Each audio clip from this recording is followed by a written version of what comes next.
are Love so our music. funny. I love our countdown music. It Boogieing rocks. down in the whole world. Look what sexy goddess has deigned to join us, Melissa. Oh my gosh, look at you. You're like She's so great. Don't be jealous. This is my professional hair. I told you when Dara starts doing her, then I get my professional hair on. Girls, get used to it. You are Olivia Newton-John. You are. Yeah. You're gorgeous. Oh, that's weird. I just saw the Xanadu video that was remastered for whatever reason. One of the worst movies ever made, but hey.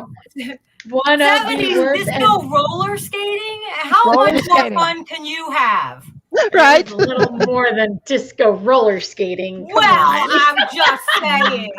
That whole thing with Gene Kelly and Olivia Newton-John and the combining the rock music and the stuff, that was actually pretty cool. Yeah. Yeah. I don't know. Jennifer, I'm going to move you and I. You know why?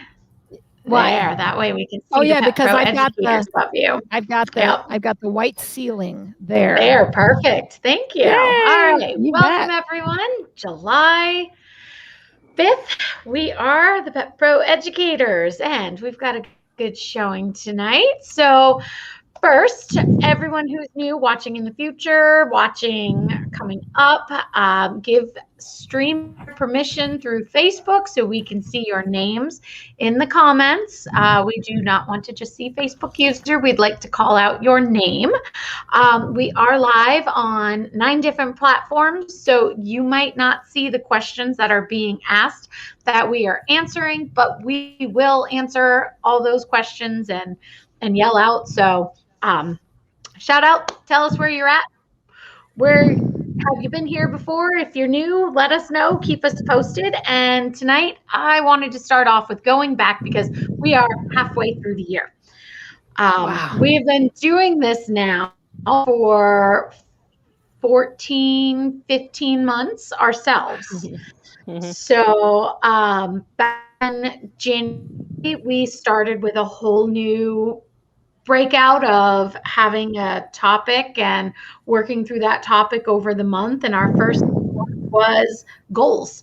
And I just wanted to go back. I did do a shout out to everyone to see if anyone wanted to join us. Has anyone out there that has been watching followed through with any of their goals? How about you guys? Did you set any goals and reach them over the last 6 months? Yes. Absolutely. Yeah. Goal. Yes. Who wants to start? You want to start up in the corner? Go ahead, Michelle. Go, Michelle. Sure. We'll work around the block. All right. One of my goals was to, logistically, it has been in the planning for about 1.5 years now to get my husband to his master's practicum in Michigan from Arizona. And he is now installed on campus and ready to finish out his practicum and get his letters. And yeah, it's been a hard road. It's been 7 years in the making. So we are ending that. After August, he goes into a 15-week internship, and then he is in like Flynn. So his internship, is that local? Yes, that will be here at the Foundation for Blind Children. Okay. Amazing. Very cool. 7 years, you have dedicated your life to this. Yes. You're a good woman. You are a good wife. You are. Absolutely. Yeah. You know, that is a milestone for you. I mean, you know how many women wouldn't put themselves and their lives on hold for their significant other, or it just shows that loyalty and that true love. Oh, but more, you didn't just anybody that would be dealt a blow, like a major life change, like how his life was changed dramatically with, I'll let you share what you want to share about it. But, a major life change like that. And rather than just kind of, settling into a quieter, easier routine, you not only kept him going as a productive, engaged member of society, you actually upped the game, which is amazing. Mm-hmm. Yeah, amazing. He is more than a broom maker. Let me tell you that. He's got a world of experience to share.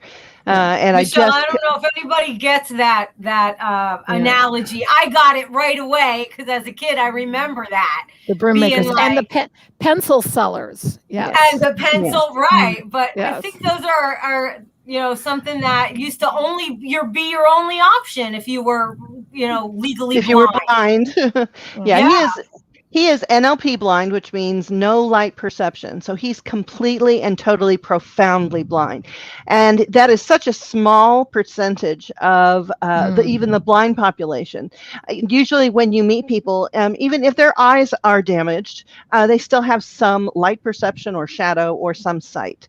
He has none whatsoever. So, and I did that all while. And it was I did that all while. Right? Yeah, it was sudden. He went in for an appendectomy. Born that way. It just, Yeah, 7 years ago, he went in for an appendectomy, and they used the trocar incorrectly, I believe. And they cut his right iliac artery, and he bled out. And they did not see where they could fix it, so they kept feeding him blood product to hydrate him. But however, the optic nerves suffer when they don't have oxygen. Hello, Amelia Contreras. How are you doing, ma'am?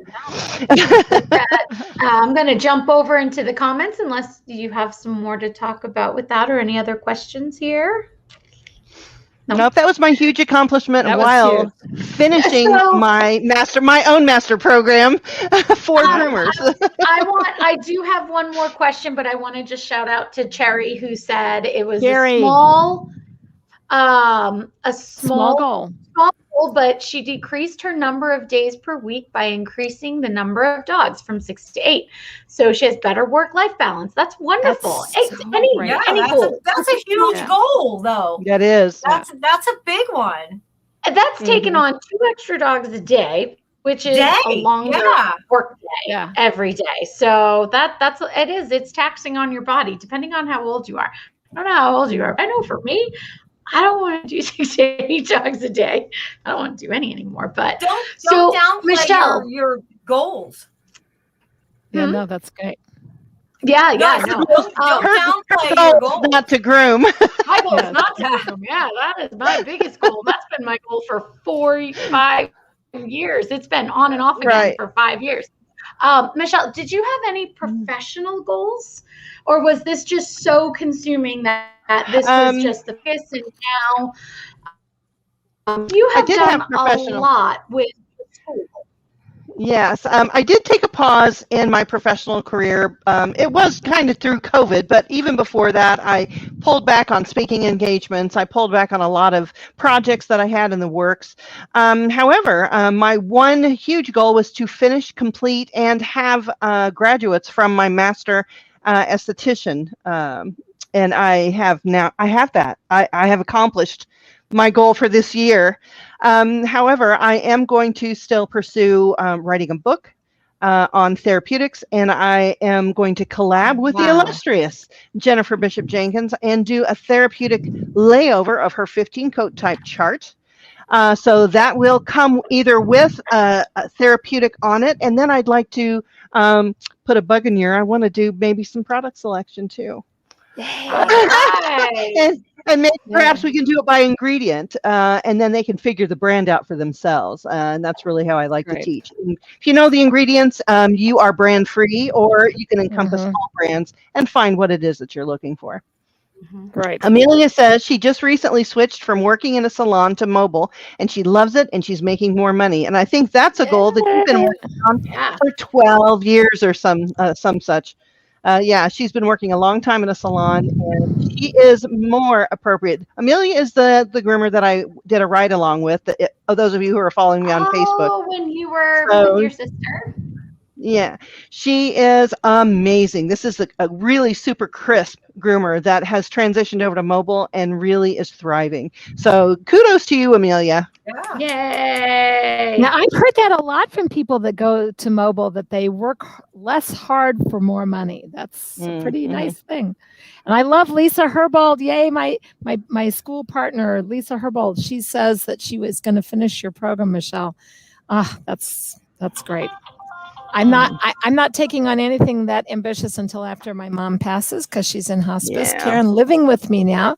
But I got my goal partly accomplished. I adapt. So what I did was, when things changed with my mom and she went into hospice care and I'm her guardian and she moved in with me, I adjusted my goal. I didn't give it up. The publishing my book became publishing this, and it is now a really cool graphic organizer, and it was already up for sale at PetQuest and at Atlanta Pet Fair, and it's going to be, and you can buy it at groomersguide.com. And except right now, I still have to fix my website. It says pre-order book, but actually it's for the poster now.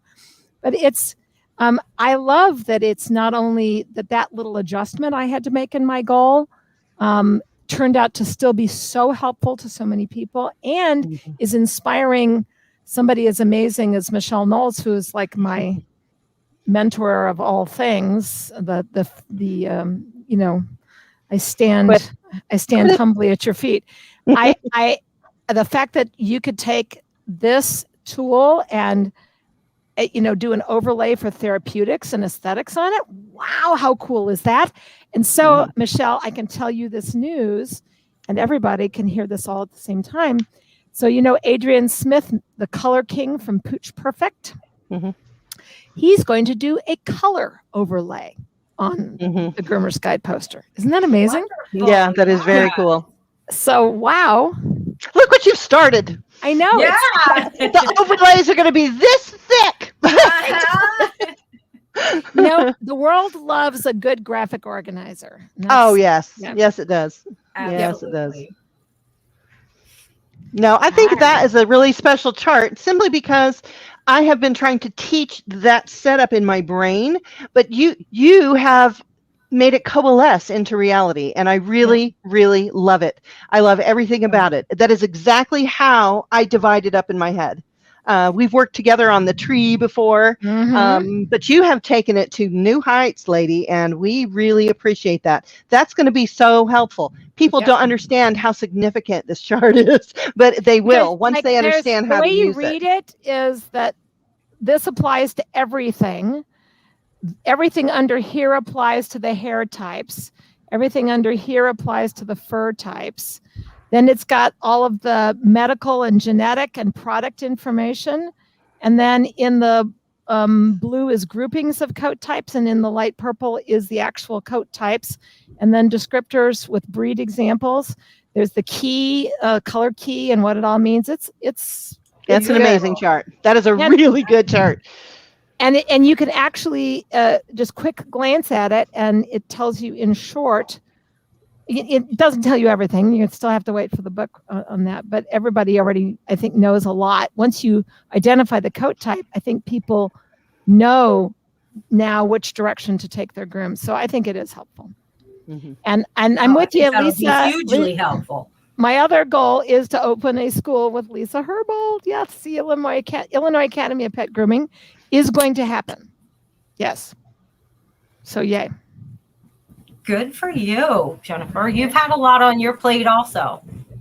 Well, I got Lisa Herbold has done all of the work in Illinois. We are LLC'd now. We have an LLC, nice. And she's doing the lion's share of the paperwork. Bless her.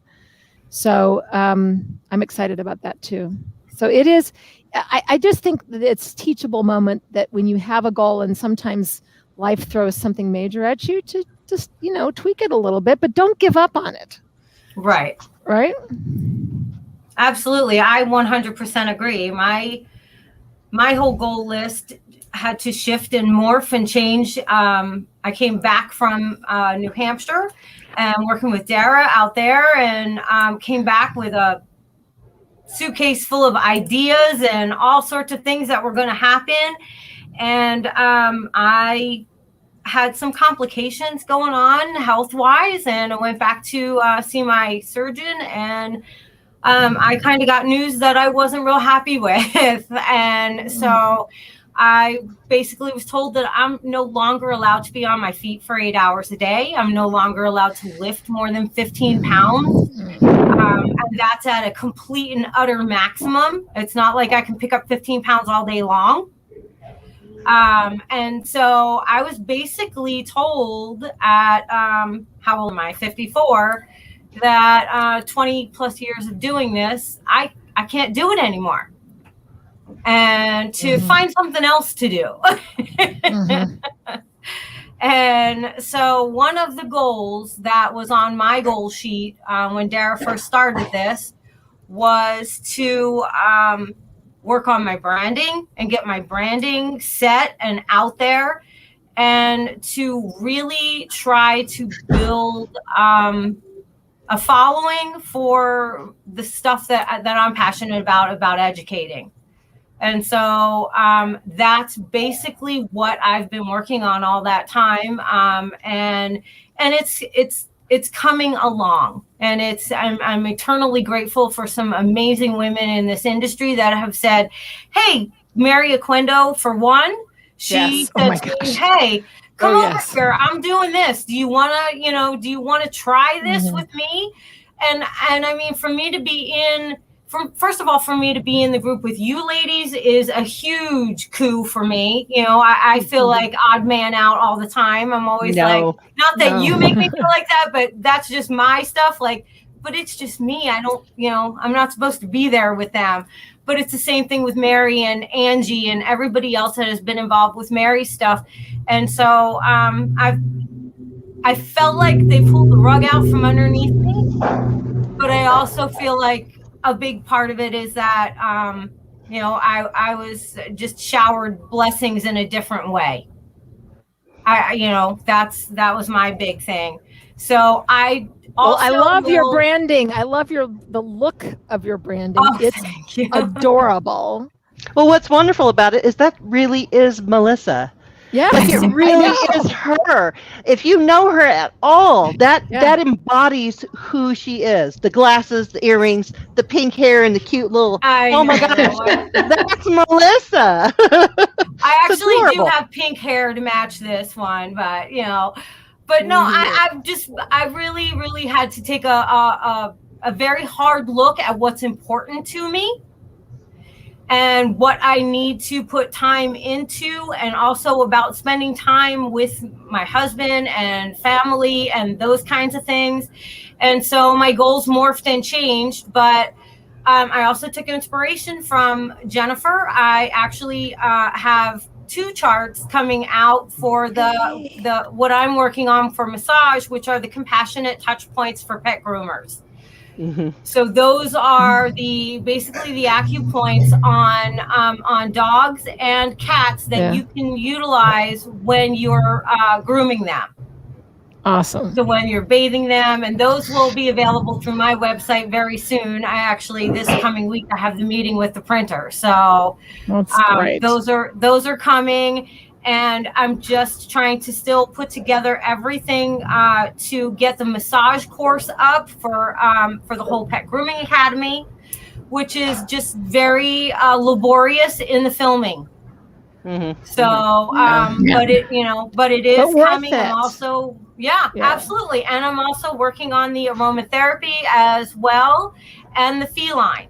So all 3 of them I've been filming on and off, and it's just a very laborious, time-consuming task to record and then go back and edit and all of it. So it is coming. Once you get it done, it's out there. It's a tool for everybody, once it's up and out there, it will filter out into the world. Yeah. So, and I wanted to make sure that I was back. If they opened up the trade shows, I wanted to be back with more than just a 1 hour class. And Barkley you are kicking butt on the speaker scene, baby. So Barkley has been very gracious to me and have afforded me an opportunity that that the grooming community has really responded well to. And so the classes are full, and people want to take the massage course, which is great, because as soon as I'm finished, then they can go over and get all the extra stuff that they can't get in a day long, at Dara school. So it's just always a work in progress, like me. And I want to say, that's so awesome. Kim Conaway Schreiber her goal was to grow her business and continue to add new customers, usually 4 to 8 calls from new people per week. And currently she has 365 dogs in her system. Woohoo! Yay! Nice job. That is a brand new business, right? Didn't she just open her business under a year? In November, yeah. Yeah, amazing. I remember it was brand new. So that's great. And Kim is modeling, in my opinion. I'm going to be introducing a new workshop. I can't say when and where exactly yet, but it's going to be about how, if you set high standards for your business, even if it might mean, you're saying no to some people, that you're going to actually draw more business to you, which I think Kim is definitely doing that. And Amelia, I just wanted to answer your question. Can you get this in something smaller? Yes. This is double the size of an 8.5 by 11 piece of paper, which is your normal size piece of paper, right? Right. So yes, I can print it off on a normal size piece of paper, PDF it, put it in a roller to you, and then you can laminate it yourself. If you want it for mobile unit, that's a really good point. Mobile units don't have as much space. Well, she's already got she's on her way to get her master's, and she's already got her professional pet groomer and her code of ethics. Right when she opens the van door, if they come up to the van door, they're right there for them to read. It's a mini salon. She's got it set up so that it's a salon when you walk in there. It's lovely. Nice. Very good. How about you, Dara? Right. How about you? Mine changed with the shift of the weather and the moment, and I'm all over the board sometimes, and what? It's the truth, right? So I needed to take a break. It's a lady's prerogative to change her mind, Dara. Yeah, that's a good Southern saying, too. It is. So, this, I just wanted to kind of focus on refinding myself, because I think over the last few years, I lost who I was and who I used to be. And my goal this year had been to actually just focus on me instead of everything else. Good. That's a good giving up, Michelle said, stepping away from being a speaker. And I think I wanted it too bad, and it wasn't healthy. So I'm going to stay away for a while. I'm going to go down low and stay low for a little bit and continue focusing on myself and my husband, because for everyone who doesn't know, he was very sick, and we really haven't talked much about it, but he was very sick in April, in intensive care for about a week. And that really shifted our lives and really put everything that I had put aside and made it whole. So I'm ready to stay in the back seat and let you guys do your thing. So I'm kind of like being in the back seat. Sometimes you need to pull back from your life and take care of the things that are important. And then when you're ready, you step your toe right back up get back up on your horse, so to speak, and start telling your truth and spreading your knowledge around and talking to people again. So that's what I'm looking forward to. I'm excited because this is the end of a chapter and the beginning of a new story for me, you know, and I can't wait to see what I do with this next section of my life. It's going to be really exciting. I mean, if you think about it, there's a lot of real sort of life transitioning happening with more you all guys of us. than Yeah. me. But I mean, somewhat for me. But I mean, honestly, Dara, I have never seen you so happy as when I see you with this new horse of yours. Wow, who's this amazing horse? Who's running races and is a player and is a serious contender. I mean, and the joy on your face, it's like you're clearly in your element. And you should always choose for joy. Yeah, I lost it. I let it go years ago. I've been away from that since 2007. So it's been a long, long time since I've been with the horses, and that is my passion. That's my. So now it's time to let other people take, let's just say, the reins and do what they do best in. Pun intended. Yeah, and do the best. I mean, because it's obviously for me. Melissa, you talked about, you know, I've been branding and trying to do it different. Right. Now I'm not myself to the industry, to the grooming industry, so to speak. I'm branching outside of it a little bit more. I'm ready to go beyond because I love the business, and that's. Thank you. Just a glass of wine, please, if that's okay. Oh, sorry. Speaking of the man who makes it all work. I know.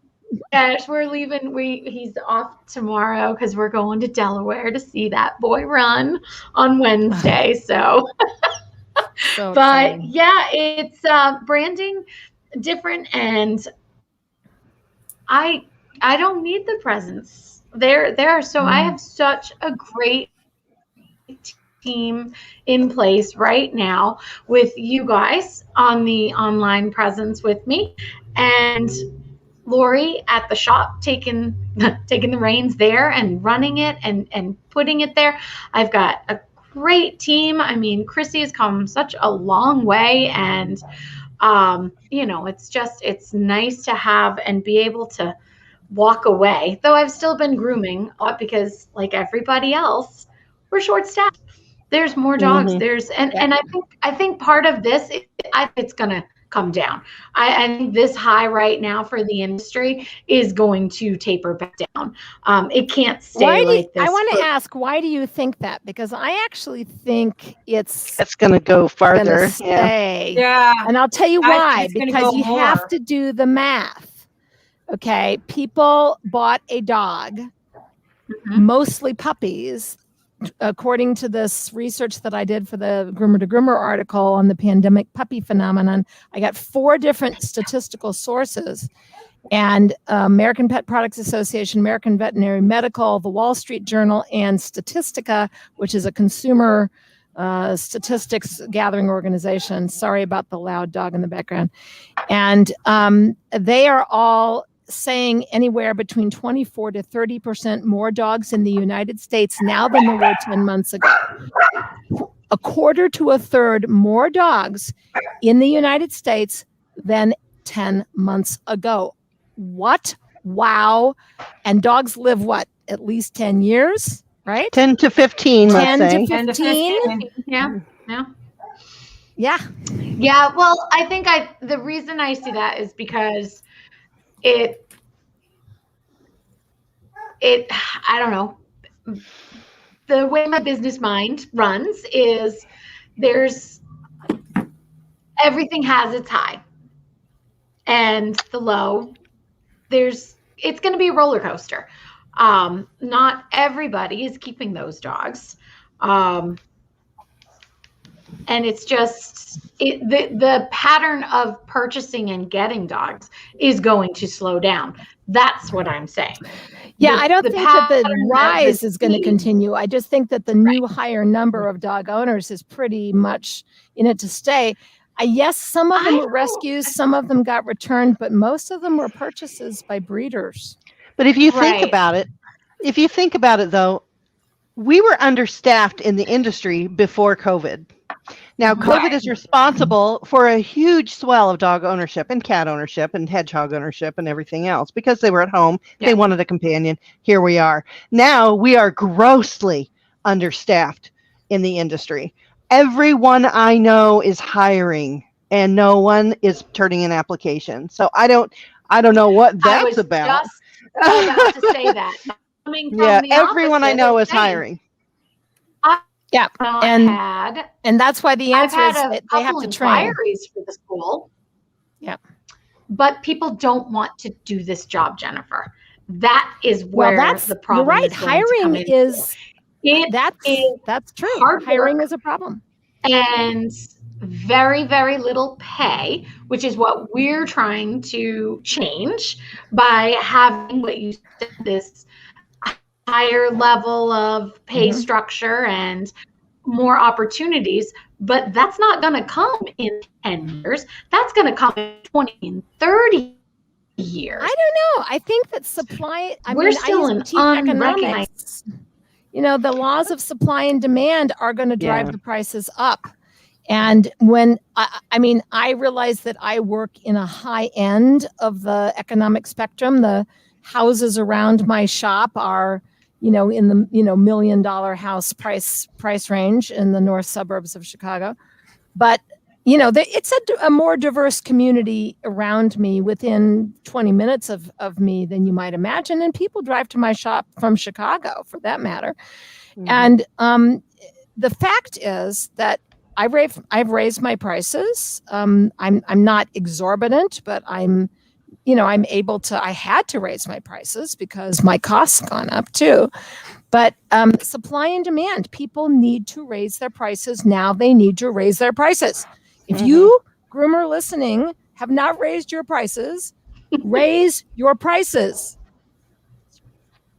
Because it's supply and demand. Exactly. That's what I was going to say, is that it's supply and demand. And those customers that are always looking for the coupon deal, the cheapest of the cheap, are always going to be looking for that new groomer, that groomer that doesn't ever raise their prices or doesn't ever grow or change their product lines or evolve and get better.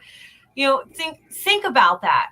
Because when you do, generally most groomers will once a year do an assessment of what your pricing structure versus what your overhead and your hourly, and you should reassess your budgets every single year. Absolutely. And so you should be doing it actually every 3 to 6 months.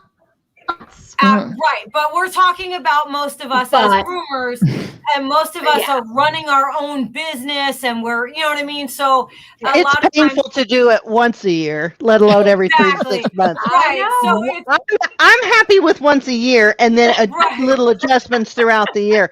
But it's hard to train a clientele for that new price structure. Right, that new thing. I'm not saying raise your price every 3 months or 6 months, but I'm saying as you evaluate.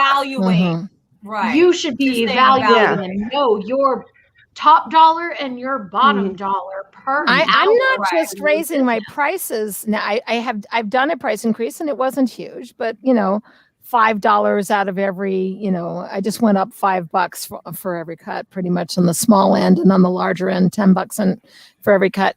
But I'm telling you, it's not just that I've raised my prices. I've also started telling my clients more forcefully, with love, but forcefully, you will be on this schedule, or I will not be grooming your dog, because you see this 3 pages of waiting list, and then I hold up my waiting list that is actually 3 full pages of names and phone numbers of people. I actually have held it up and said, this is my waiting list of people who want to come to me.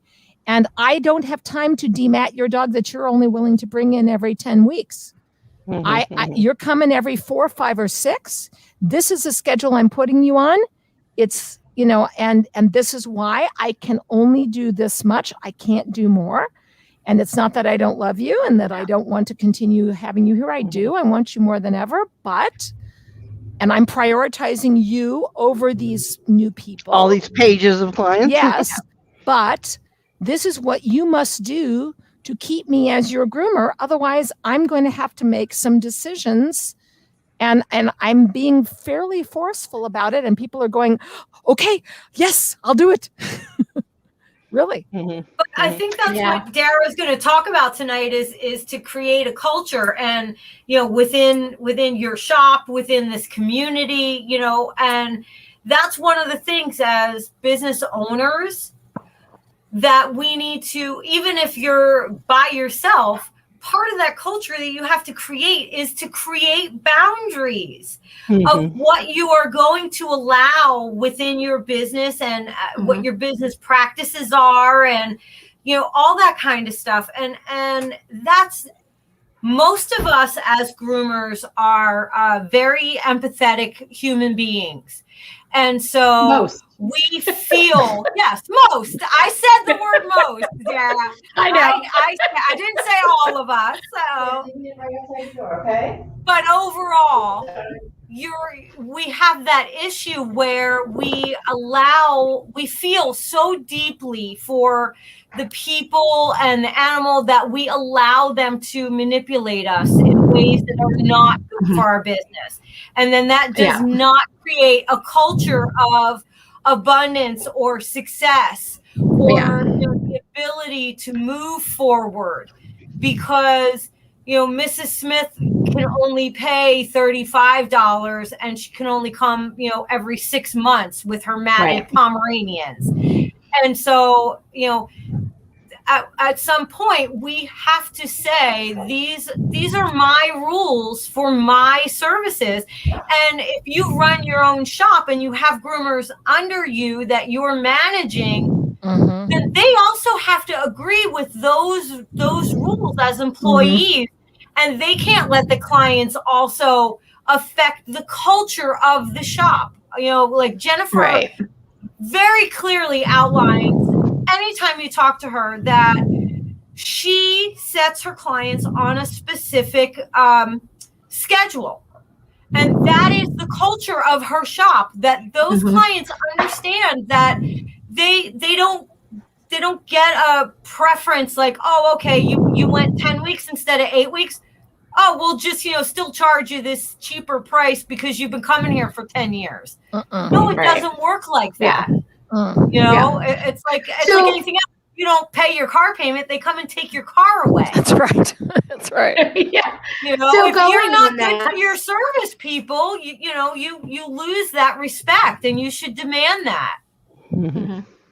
Growing off that, and I'm going to call out Tammy. I won't say your last name, Tammy, because nobody else is, who knows, I don't know where you're watching from, but you shouldn't feel guilty. I used to always feel guilty about when you raise your prices. Oh, I felt terrible. And the one thing I didn't want to ever do was do it during COVID, which was probably a good thing.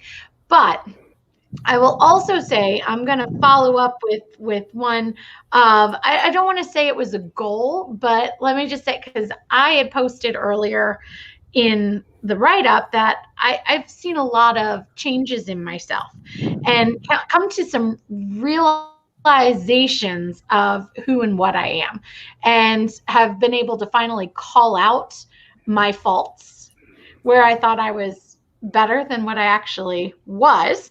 But I'm not a manager by any means. Not a manager. I'm a damn good business owner, but I'm not a manager. And I needed to step out of where I thought I was doing a good job and put people in place. Michelle, you brought it into me first. And then when Melissa was here and she came, and it showed me exactly who and what I was. And the first of the year, my whole 2 weeks away was a realization of, I'm not really good at what I'm doing here. And it was hurt and it was harsh to look at myself in the mirror and go, you suck. No, you don't suck. But sometimes that's the best thing you can do, because you dust yourself off and get better at the stuff you're good at. being a business owner is also very, very important. And you're one of the best administrators I have ever met. You are on top of it. And not everybody can do that. I would die under a mountain of paperwork. I'm not an administrator. I am on the floor, in the field, managerial, owner maybe, but most definitely a groomer and a manager and a teacher. Yeah, I really do suck at administration. That paper chasing, I can't. I don't want to. Dara, you're just doing what you're teaching everybody else to do, which is to honestly self-assess and then, set your goals based on what you're good at and what you love. And I've always been, ever since I lived in California during the New Age period, that I was taught by a teacher once to follow your joy. Joy, if you really should pay attention to, does this bring me joy? And follow that, because that is what you're going to be really good at. Well, and that's what was happening. Me being on the floor, I was trying to do everything for a large business, and it was taxing on me. But finally finding and being able to, somebody put it up here, and I was going to say, I don't remember where it was, but we have, with Hire and Lori, we have become known as the highest priced groomers on the Seacoast. And every time somebody walks in the shop, they're like, oh, you're so high. And we're like, yeah, and we're school. And we're good. And we're really good at what we do. Yeah. And people are paying it. I mean, it is crazy. I have the girls that they're like, they're making money hand over fist, and they are thrilled with it. Now they're also working themselves to the bone. And this is where now I have to change and go, how am I not going to tap this group out?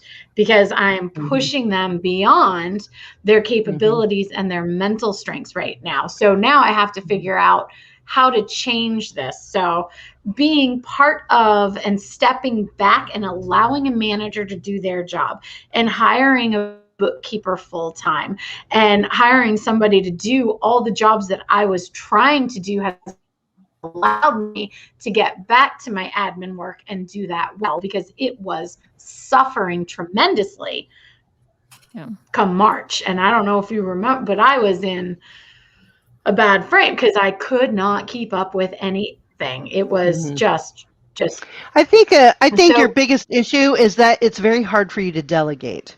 You've been so in charge all your whole life, all of your endeavors. You've kept with an iron fist, and you've made it work because your commitment to your goals is astonishing. However, you want bigger and bigger and bigger, and then you don't want to delegate.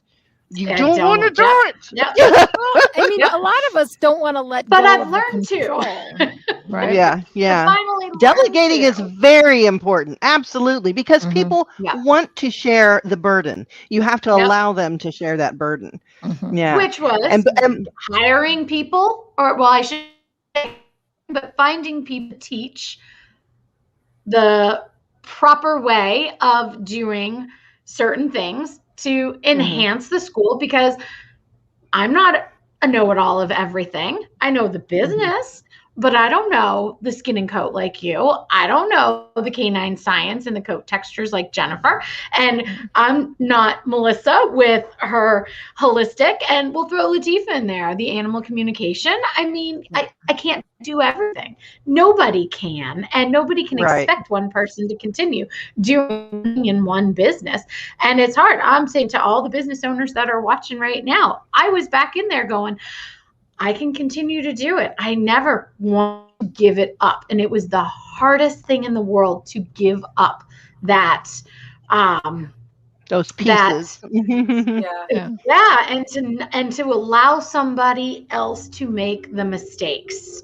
Well, and that's but you created this too, is watching somebody. Yeah. Out of you created this. Look at all the good that's come out of these Monday night conversations. It's amazing. Absolutely. And I want to reiterate something that was said earlier. When I said we were terribly understaffed in this industry before COVID, I am going to repeat this in its entirety. A bunch of other people bought puppies and kitties and pets and what have you. So now we're grossly understaffed. Yes. If you have it in your heart, the way to triumph is not just raising your prices and doing all these things that we've talked about. All those are good and fine, and you should do them. However, in order to keep this industry going, we need raw materials. We need those lovely groomers to be trained. If you have it in your heart to apprentice, all you educators out there who have courses, now is the time to advertise. Now is the time to say, listen, we need groomers. Attention. We need groomers in the industry. I will train. You should take a train course. you, and I will pay you.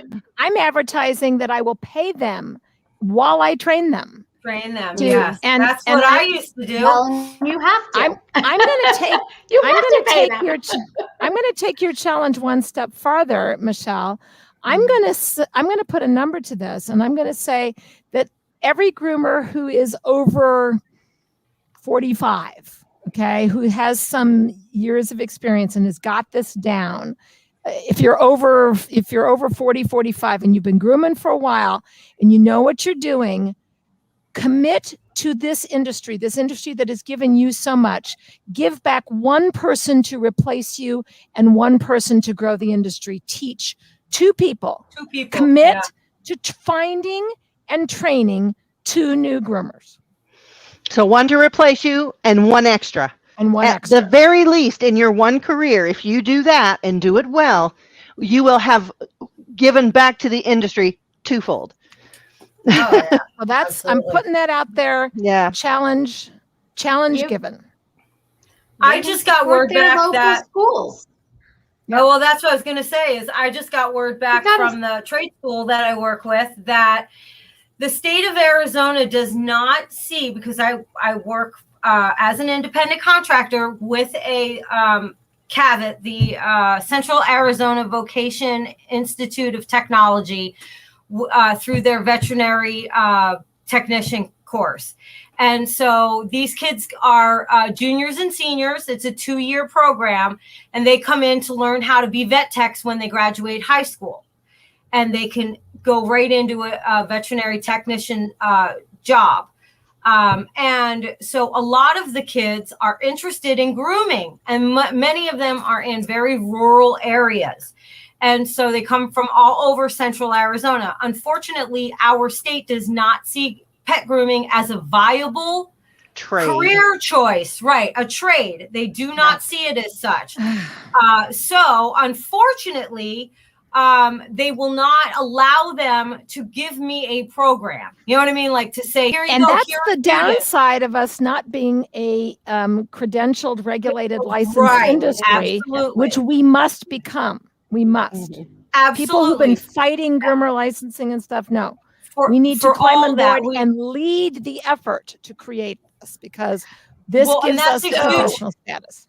That's a huge part of it. So they're going to allow me to, what they're called fast track, take on groups of students for several different days, because I only go once a week normally.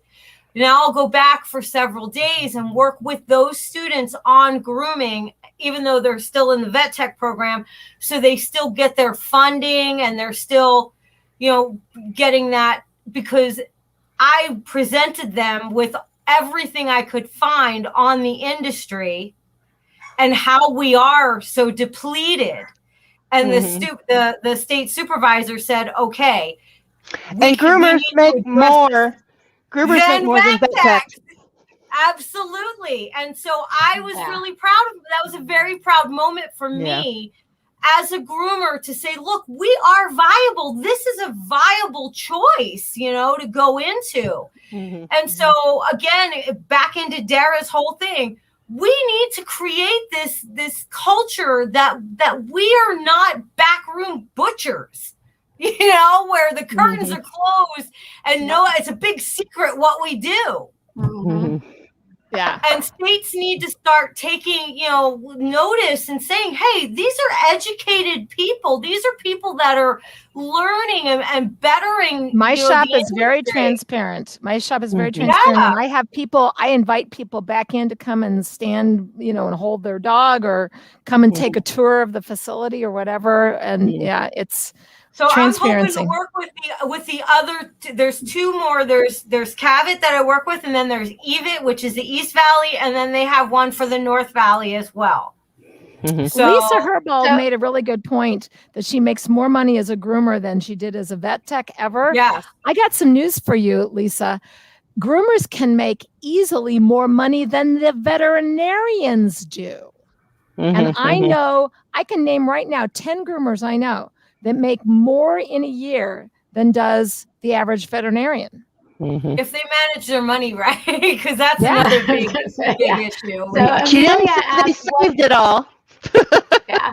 Amelia asked what was the appropriate pay for an apprentice. Now, this is where it really gets tricky because as an apprentice, they should be being paid, and I'm going to go and say more than minimum wage, because depending on your state, minimum wage it's very minimum low. wage. It's low. It's not a living wage. So if you're trying to get people into this industry, you cannot pay them at a minimum wage.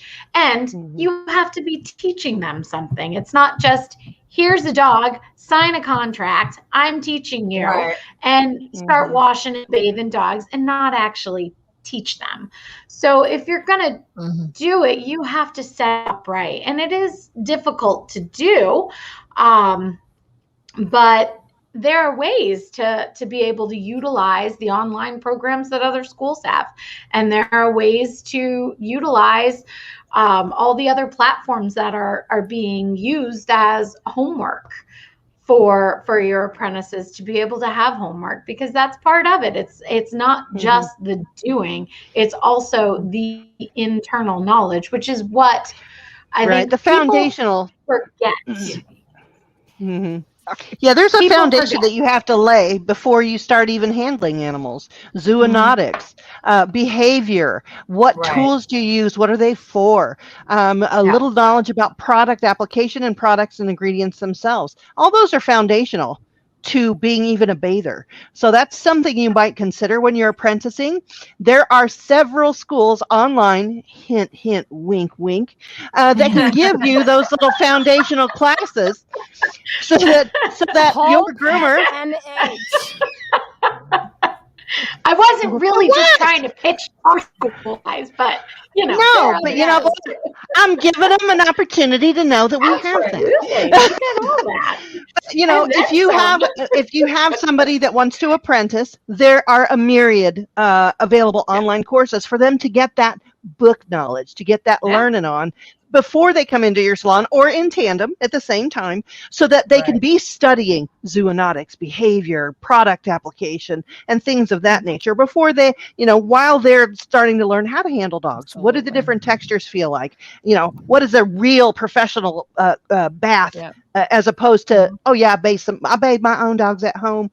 It matters. It's incredibly important. So there are ways to get that learning on if you believe in apprenticeships. I really do strongly believe in apprenticeships. When you're working one-on-one with somebody who's hungry and passionate about the industry, that is a gift. Yes. It's a gift. Yep. Well, as our hour is drawing nearly to a close, I was just about to say that. Dara, tell us what you are doing with us this month on all these. Well, and tonight on goal setting, great goal setting. Great we had to go back to that. I think if we didn't, do you have? Hold on, Lisa. Do you have the apprentice pay for the education? No, an apprentice does not pay. They are not paid.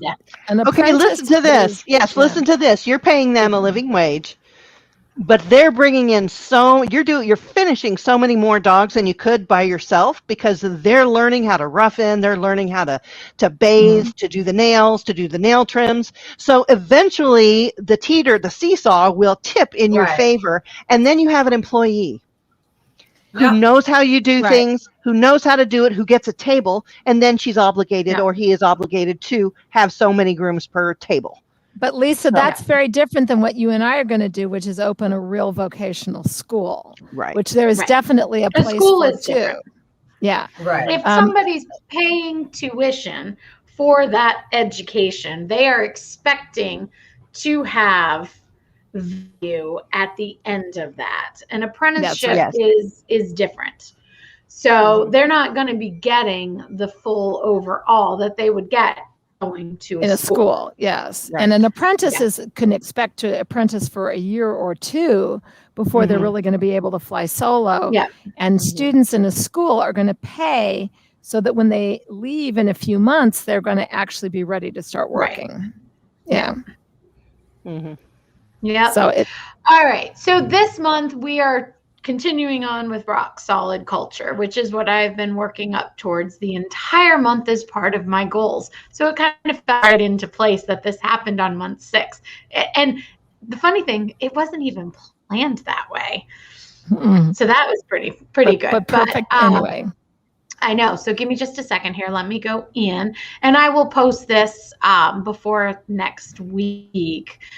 And while we're waiting, just so folks know, most of us are going to be in Dallas at the U.S. Pet Pro Classics together. The Pet Pro educators are going to be together. We've had I won't be there. Sorry. Melissa, you're not going to be there. I'm doing half and half. Half of I know. I know. I tried to get away. I tried to do what Jennifer was going to do, and I can't do it the way that they have me teaching so many other classes. Yeah, I'm only doing one on Thursday. So anyway, I'm flying from New York on Thursday to Dallas on Saturday, Sunday, so we can all be together. But that's great to see the Pet Pro educators have a live conference appearance together. Yay, that's coming in October. There's going to be a panel. Yeah, there's going to be a panel. There's also going to be. Maybe I can jump in through Zoom or something. Zoom, yes, we'll zoom you in. Yep. Yes. Yeah. So, and there's going to be all-day teaching opportunities for all of us. So that if you are interested, you might want to rethink Intergroom and come to Pet Pro Classic. Or do like I do and do so both. well with the Pet Pro educators to go to the Pet Pro Classic. Yeah, that's right. All right. So our week is making the most of your team or self, because sometimes you are a solo person. What? Hold on, Dara. I did want to say this. An important point for coming to the Pet Pro Classic rather than going to Intergroom is that the contests that are at the Pet Pro Classic are Groom Team sanctioned. So the real people who are going towards Groom Team USA, you're going to be able to see them groom in competition. So if you want to see the best of the best, becoming the best of the best, that is Groom Team sanctioned. Come and see the contests. Yes. Is Intergroom carry not? On. Carry on. Sorry, but I don't believe so. I don't believe so. All right, there we go. So see, one we more don't reason. know. And Dallas is just a really cool city. It really is. It's a nice show. Because of the pandemic that these things had to be booked on similar weekends, but everybody's trying to squash this year into, and people that are in certain parts of the country are going to go to the things that's closest to them, which all of them are going to be great. But that is, I'm just excited about us being together in Dallas in October. I know. It'll be 21 fun. To 20. It will be. It will be. All right, carry on. Back to this. Carry on. Making the most of your team or self. Okay, we got that next week. Is that next week? Yay. Training and education for everyone.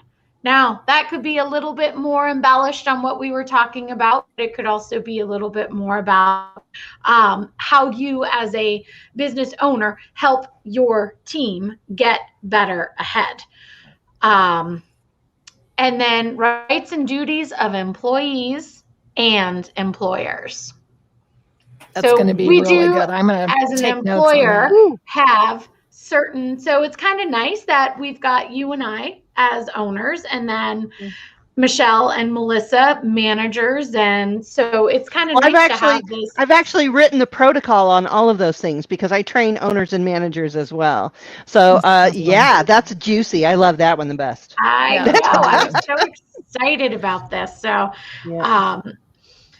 yes. All right. So we are. Sounds like a great show for next week. We are at an hour. So we're going to we're going to start pushing to keep this to 45 minutes to an hour. We do try, but we do like to talk. If there's a topic that everybody is really engaged with, we'll talk more, but we're trying to keep it under an hour. And don't forget to stay for our closing credits because they're really cool. Dara has really cool. Let's hope my internet's good again. All right. So we'll see you guys next week. Bye.